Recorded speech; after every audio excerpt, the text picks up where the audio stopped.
바로 시작하겠습니다. 먼저 리옹과 릴의 경기를 분석해 보도록 하겠습니다. 리옹 프랑스 1부 15위 승패승입니다. 마티치의 합류로 인해서 중앙에서의 공소유나 전개는 제법 괜찮은 모습입니다. 다만 올 시즌 릴의 장점은 여전히 중원과 전방에서의 강한 압박이라고 봐야 하고 기동성이 나이 때문에 보장이 안 되는 자원인 마티치가 리옹 중원의 단점을 100% 커버하기에는 무리가 있을 것으로 봅니다. 라카제트의 뒷공간 침투가 옵션이 될 수는 있는데 중앙에서 공이 안 돌면 라카제트도 힘을 크게 잃을 수 있을 것입니다.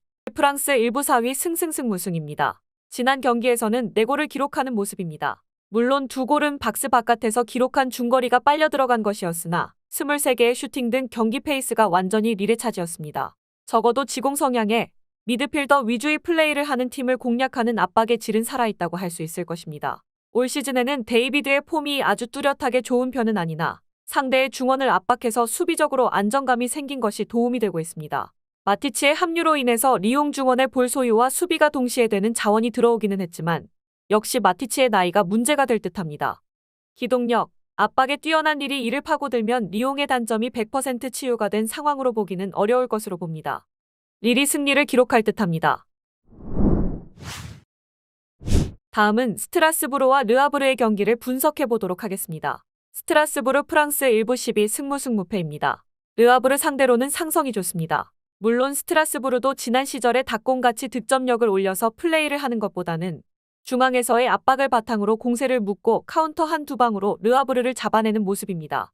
따라서 르아브르를 상대로는 늘 점유율을 내주는 면모도 있었는데 다행히 스트라스부르가 공격력은 몰라도 점진적인 상대의 전진을 막아세우는 능력은 꽤 괜찮은 편입니다. 르아브르 프랑스 1부 11위 승승승무무입니다. 역습 상황에서는 모나코와 비기거나 하는 등 강점이 있습니다. 다만 스트라스부르가 르아브르를 상대로는 늘 보수적으로 임하는 성향이라는 점이 문제일 것입니다. 화력에서 바요가 없는 상황에서도 교체 선수들의 고른 활약으로 일정 수치는 유지한 모습이지만 스트라스부르의 중원 압박이 르아브르 입장에서는 부담스럽게 느껴지는 것도 사실입니다.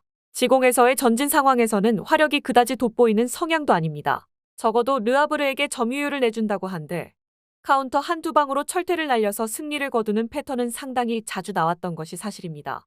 PSG를 상대로도 실점률을 어느 정도 커버하는 등 점진적으로 전진하는 특성을 가진 팀들을 막아세우는 기본적인 역량이 있는 것도 사실입니다. 언더 2.5 양상의 스트라스부르 승리를 기대합니다. 다음은 몽펠리에와 니스의 경기를 분석해 보도록 하겠습니다. 몽펠리에 프랑스 1부 13위 승패승무패입니다. 니스를 상대로는 교과서적인 대응을 할 것입니다. 철저하게 라인을 내리고 버티는 식으로 갈 것입니다. 물론 상대의 하이브리드 압박을 아담스와 노르딘이 없는 전력으로 공략하기는 어려우나 낮은 라인을 공략하는 데 니스도 상당히 어려움을 겪고 있는 것이 사실입니다. 이미 홈에서 릴과 니스를 상대로 0대0 무승부를 기록하는 등 생각보다 라인을 내리고 버티는 상황에서는 성과를 보여준 바 있습니다. 니스 프랑스 1부 2위 무패승승무입니다. 압도적인 수비 능력을 가져가고 있는 상황이나 브레스트전에서도 상대의 낮은 수비 라인과 완강한 면모를 공략하지는 못했습니다. 밑에서 4위에 그치고 있는 득점력도 결국 공격 자원들이 지공 성향에서는 힘을 크게 발휘하지 못하는 모습에서 비롯되는 양상입니다. 올 시즌 원정에서는 멀티골 득점 자체가 한 번뿐인데 해당 팀은 라인을 크게 올리는 파리 생제르맹입니다. 원정에서는 강강약약의 모습도 뚜렷한 편입니다. 몽펠리에가 니스를 상대로는 교과서적으로 라인을 낮추고 대응해서 상대의 약점을 후벼 파버리는 모습입니다.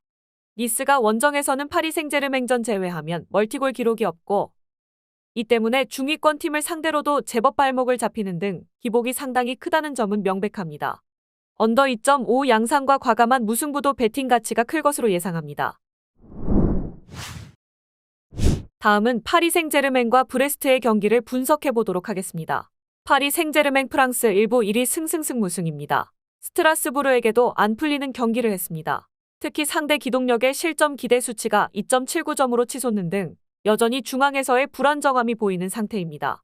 그나마 은바페 등의 개인 기량이 좋아서 브레스트를 상대로 전적이 뒤집히는 모습을 보여주지는 않고 있으나 이미 올 시즌 리그 2번의 경기에서 3대2와 2대2가 나오는 등 브레스트 역습에 상당히 수비가 부담을 느끼는 모습이었습니다. 브레스트 프랑스 1부 3위 승승승무무입니다. 올 시즌에는 확실하게 중앙에서의 압박과 수비라는 면모가 꽤 잘 통하고 있습니다. 물론 지난 경기 상대인 니스를 상대로는 실점 제어에 성공했으나 개인 기량을 앞세운 파리 생제르맹은 브레스트의 수비를 돌파하는데 아주 큰 어려움을 겪지는 않았습니다.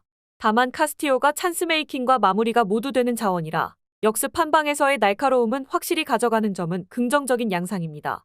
일단 파리 생제르맹도 올 시즌에는 브레스트의 압박과 역습에 상당히 고전하는 양상입니다. 중앙에서의 장악력에서 파리 생제르맹이 올 시즌 힘이 좀 떨어진 양상이고 이미 지난 대결에서 2대2 무승부가 나왔다는 점과 스트라스부르를 상대로도 고전하는 모습이 역력했습니다. 그나마 파리 생제르맹이 개인 기량의 우위로 브레스트의 수비를 돌파하는 것을 아주 어려워하지는 않았습니다. 오버 2.5를 픽하는 것이 첫 번째가 될 가능성이 높을 것으로 예상합니다. 마지막으로 마인츠와 우니온 베를린의 경기를 분석해 보도록 하겠습니다. 마인츠 독일 1부 17위 무승부 패패입니다. 슈팅을 23개나 날렸지만 브레멘의 골문을 어려버리는데 실패했습니다. 올 시즌 유효 슈팅의 비중이 가장 낮아 마인츠의 노력이 모두 허사가 되는 양상입니다. 그래도 우니온의 공격력이 올 시즌 별로라 그동안 우니온에게 당했던 처참한 실점 허용이 재현될 것 같지는 않지만 마인츠의 경합 성공률이 매우 낮아서 우니온의 측면 크로스 옵션도 상당히 부담스러운 것이 사실이기는 합니다. 우니온 독일 1부 15위 승무패승패입니다. 우니온이 최근에는 중앙을 철저하게 막아버리는 식으로 수비적으로는 재미를 좀 보고 있습니다. 다만 겨울 이적 시장에서 베커 베르헨스가 모두 팀을 떠나서 퀄리티가 떨어지는 톱 자원의 조합으로 나머지 시즌을 꾸려가야 한다는 점이 상당한 변수입니다. 지난 경기에서는 흘러백 베르테센이 투톱을 구성했으나 올 시즌 이 두 선수가 넣은 리그 득점은 도합 3골에 그치고 있습니다. 두 팀이 각자의 이유로 득점력에서는 두각을 드러내는 것이 쉽지 않은 상황이라고 봐야 할 것입니다. 그나마 헤더 성공률이 높은 우니온이 더 유리한 전적이나 상성을 가지고 있지만 투톱의 구성 자체가 전반기보다 힘이 떨어지는 조합입니다. 핸디캡을 적용하는 것이 안전한 선택이 될 전망입니다. 언더 2.5가 유력할 것으로 예상합니다. 영상에서 알려드리는 내용들은 모두 1차 분석 내용들이며 2차 분석과 최종 조합픽은 영상 하단 고정 댓글 링크로 문의 주시면 안내 도와드리도록 하겠습니다. 시청해주셔서 감사합니다. 아직도 혼자 분석하고 계신가요? 이슬TV 스포츠 정보방에서는 실시간 스포츠 커넥션을 통한 소통하는 관리 시스템으로 확실한 수익을 전해드리고 있습니다. 정보방 입장 조건은 없으며 일반인들은 쉽게 접할 수 없는 배당 흐름 분석, 모든 경기 라인업과 결장자, 마지막으로 분석 모델링을 통한 최종 조합픽까지 무료로 제공해드리고 있습니다. 물론 마음에 안 들면 둘러보시고 나가셔도 됩니다.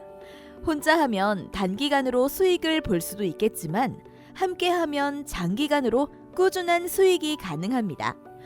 정보방 무료 참여하시고 꾸준한 수익을 원하시는 분들은 영상 고정 댓글 링크로 문의 주시면 안내 도와드리겠습니다. 늦지 않았습니다. 함께 합시다.